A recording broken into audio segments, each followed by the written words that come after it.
ஒரு சின்ன கருவி பெரிய வெடிப்பை தடுக்கும்னு தெரியுமா? வெடித்தல். அதுதான் பிரஷர் கேஜ்.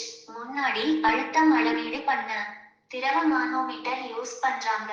ஆனா அது பெரியதும் யூஸ் பண்ண கஷ்டமுமானது. தொழில்துறை புரட்சி கால நீராவி இயந்திரங்கள் அதிகமா பயன்படுத்த ஆச்சு. ஆனா அழுத்தம் கட்டுப்பாடு இல்லாம ஆபத்தான வெடிப்பு நடக்க ஆரம்பிச்சது. எச்சரிக்கை. 1849ல பிரெஞ்சு பொறியாளர் Eugene Bolton Patan tube gauge ஐ கண்டுபிடிச்சார். இது கேம் சேஞ்சர். இந்த அளவு ஒரு வளைந்த உலோக குழாய் இருக்கும். அழுத்தம் அதிகரிப்பு ஆனா அது ஸ்ட்ரெய்டன் ஆகும். அதனால் ஊசி நகர்வு ஆகி வாசிப்பு காட்டுகிறது. இந்த கண்டுபிடிப்பு இண்டஸ்ட்ரீஸ்க்கு பாதுகாப்பு மற்றும் திறன் கொடுத்தது. இப்போ கிட்டத்தட்ட எல்லா மெஷின்ஸ்லயும் இது யூஸ் ஆகுது. எண்ணெய் தொட்டிகள், எரிவாயு ஆலைகள், தொழிற்சாலைகள். ஈவன் ஏர் கம்ப்ரஸர்ல கூட பிரஷர் கேஜ் தான் ஹீரோ.